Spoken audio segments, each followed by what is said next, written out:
teman-teman semuanya, apa kabar? Bertemu lagi di YouTube channel Aas Amalia Perla Subandi. Nah teman-teman, apa kabar semuanya? Semoga kalian baik-baik aja ya. Nah teman-teman, yang sudah bergabung dengan YouTube channel Aas. Nah teman-teman, saya ingin mengucapkan terima kasih banyak kepada teman-teman yang sudah setia menemani saya sampai saya ini yang sekarang ini menuju get to 300 subscriber ya teman-teman. Terima kasih buat kalian yang udah setia menemani saya dari nol. Nah, buat yang belum subscribe, jangan lupa klik like dan subscribe ya teman-teman ya. Yang baru bergabung, ayo klik like dan subscribe ya. Karena apa? Karena subscribe itu gratis guys. Nah teman-teman, kali ini saya ingin membahas sesuatu yang apa ya, yang menurut dengan pengalaman saya guys. Jadi saya hari ini tuh pengen berbagi pengalaman dengan kalian guys. Apa sih pengalamannya? Yaitu apa? Yaitu tips cara membeli tanah. Bagi kalian yang mungkin bercita-cita ingin mempunyai tanah gitu ya, saya doakan semoga kalian bisa membelinya ya guys. Karena apa? Karena membeli tanah itu gak mudah guys. Gimana sih caranya bisa beli tanah? Terus gimana sih caranya agar kita itu gak ketipu gitu kalau misalnya kita beli tanah? Gimana tips caranya gitu guys. Nah teman-teman, apa saja sih tips cara membeli tanah? Tonton terus ya sampai selesai. A few moments later. Nah teman-teman, tips cara membeli tanah itu yang pertama itu menurut pengalaman saya. Karena apa ya? Karena saya juga punya pengalaman guys, itu bisa membeli tanah di usia 26 tahun. Alhamdulillah saya udah bisa membeli guys. Ini sertifikatnya, alhamdulillah. Di usia 26 tahun saya udah bisa membelinya guys. Apa aja sih tipsnya? Yang pertama itu adalah selidiki suratnya guys. Jadi ketika kalian membeli properti, yaitu berupa aset tanah, entah itu tanah itu kan macam-macam ya guys, macam-macam tanah itu.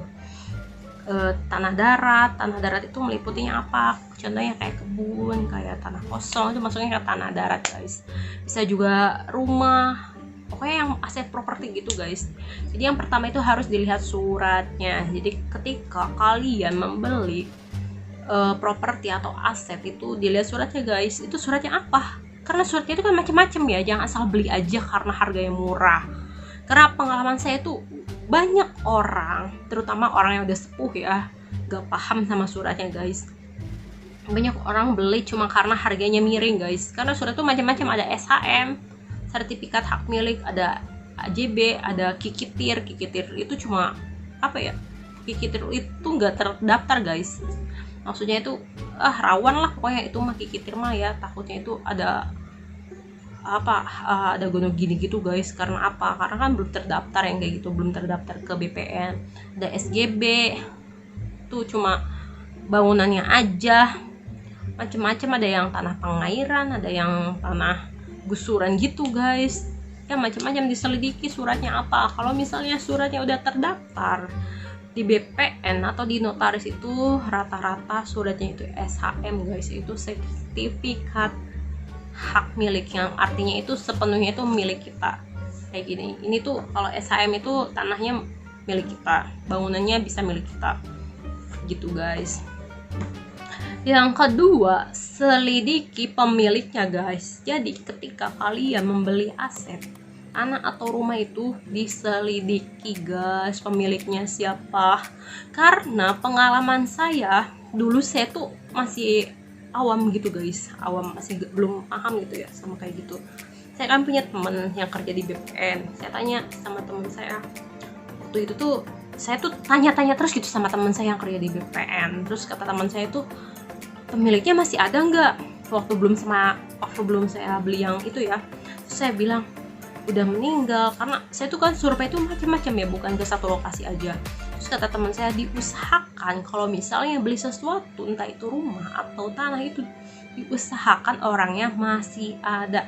Artinya si pemiliknya itu masih hidup guys. Jangan sampai si pemilik itu udah gak ada guys. Karena apa? Karena BPN itu gak mau ngurusin kalau misalnya pemiliknya udah gak ada. Artinya harus si suratnya itu, si surat SHM-nya, entah itu, ini saya ngebahasnya SHM ya, si surat SHM-nya itu harus turun dulu ke ahli warisnya atau ke anaknya. Otomatis kalau misalnya suratnya masih nama yang almarhum itu harus diturunin sama anaknya, itu keturunannya berupa surat. Sedangkan surat itu harus diurus ke notaris gitu guys. Tahu saya sih ke notaris ya, tapi kemarin juga ada yang ngomong sih ke saya ya, bisa kok urus di kelurahan, tapi saya nggak tahu kalau masalah surat wasiat atau surat ahli waris itu bisa diurus di kelurahan. Setahu saya sih di notaris ya. Jadi ketika kalau misalnya kalian beli tanah atau beli rumah dengan orang yang udah almarhum, sedangkan suratnya atas namanya dia yang udah meninggal, ya otomatis harus balik nama dulu ke anaknya, baru bisa dibeli sama kalian. Karena apa? Karena nanti ketika kalian balik nama itu susah guys, gitu. Karena pengalaman saya ketika saya nanya ke BPN, katanya, wah ini mah bu harus balik nama dulu gitu. Dan akhirnya waktu itu saya cancel ya, saya kan orangnya gak mau pusing. Poin ketiga adalah lihatlah pajaknya guys. Sorry nih guys, saya pegel. Jadi kalian harus lihat pajaknya, dia tuh bayar pajaknya bener atau enggak. Istilahnya itu PBB ya, pajak bangunan gitu. Nah dilihat guys, dia tuh bener gak, PBB-nya ada nggak, kertasnya ada nggak. Karena apa? Karena syarat untuk pecah sertifikat atau balik nama itu harus ada pertama surat SHM-nya. Ini untuk yang SHM ya, saya nggak tahu kalau misalnya surat yang kikitir atau apa ya, AJB atau apa, saya nggak tahu karena saya kan yang itu kan yang SHM ya, jadi saya bahasnya yang SHM aja. Jadi ketika kalian mau balik nama, entah itu pecah sertifikat, itu harus ada syaratnya, yaitu yang kemarin saya bahas ya di video kemarin. Jadi harus ada si pajak bangunannya. Jadi kalian tuh lihat pajak bangunannya dia lunas atau enggak gitu, atau nunggak gitu. Takut itu kalau nunggak itu nanti kalian yang menerima konsekuensinya guys. Poin keempat, cek lokasi tanahnya. Oke. Jadi menurut saya kalau misalnya kalian untuk investasi, zaman sekarang kan banyak ya orang yang pengen beli tanah, tapi nggak masuk mobil, nggak mau gitu. Sedangkan budget kan itu minim ya. Kalian kalau misalnya beli tanah itu harus sesuai dengan budget guys. Oke, kalian ingin beli tanah yang harganya murah tapi nggak masuk mobil, terus kalian ngotot gitu ya sampai lebaran hiu juga, sampai hiu makan sayur toge pun ya tetap kayak gitulah guys. Jadi dicek si tanah itu, kalau bisa diukur itu bener gak sesuai dengan suratnya. Contohnya nih, di sini kan tertulis, di sini tuh udah tertulis guys, misalnya luasnya berapa. Nanti kalian cek di sini, bisa dicek gitu guys. Misalnya kalau misalnya luas tanahnya 100 meter ya, kalian harus mengukur lagi guys. Biasanya sih itu kerjaannya BPN ya, tapi kan kalau misalnya emang udah SHM itu bukan kerjaan BPN sih sebenarnya, karena udah ada di sertifikatnya. Tapi untuk memastikan sesuai dengan surat atau enggak, kalian bisa ngukurnya sendiri guys.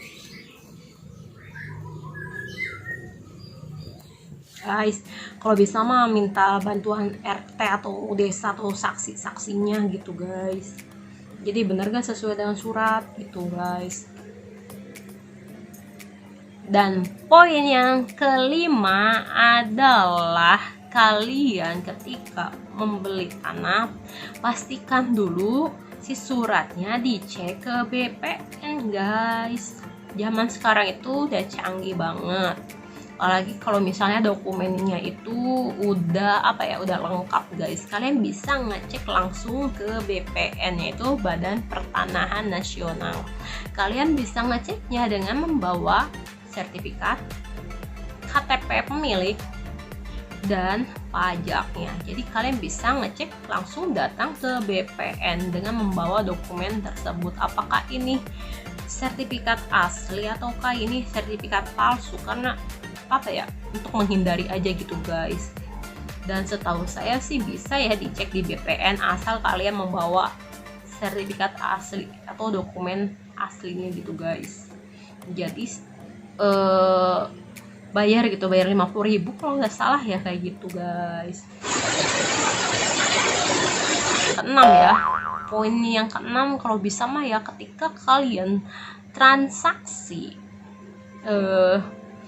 poin keenam adalah transaksi dengan saksi desa atau pokoknya ya pejabat di situlah, entah itu desa, entah itu lurah, entah itu RT RW, pokoknya yang kerja di desa sama tetangga-tetangganya. Jadi ketika kalian melakukan transaksi jual beli tanah itu diusahakan ada saksi atau ada orang pejabat di situ, penting, orang penting tersebut, entah itu notaris. Jadi jangan cuma jual beli akad cuma berdua doang gitu guys, atau sama keluarganya si penjual, jangan gitu guys. Sebisa mungkin kalian harus mengadakan dengan saksi, yaitu dengan orang-orang yang kerja di desa tersebut. Karena apa? Karena khawatir mereka nggak tahu, sedangkan kita nggak tahu status si tanah itu kayak gimana gitu guys. Jadi bisa mungkin kalian itu harus teliti, jangan sampai membeli kucing dalam karung guys. Dan poin yang ketujuh adalah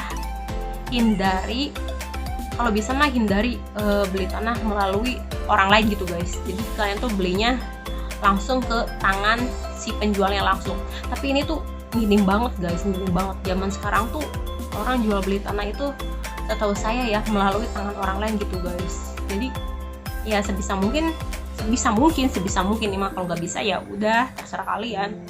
Kalau bisa mah ya beli langsung sama penjualnya gitu guys. Karena kita kan nggak tahu ya, rata-rata kan sekarang kan ada yang maklarannya gitu melalui orang, jadi kita nggak tahu gitu, mau tanya-tanya susah gitu. Bisa mungkin mah kalian tuh jual belinya sama orangnya yang ngejualnya langsung tanpa ada perantara gitu. Nah teman-teman, itu saja video saya, tips cara membeli tanah. Jika kalian suka silahkan klik like dan subscribe, dan jika kalian ada pertanyaan silahkan tulis di kolom komentar. Dan bagi kalian yang belum subscribe, ayo cepat subscribe ya guys. Terima kasih. Dadah teman-teman.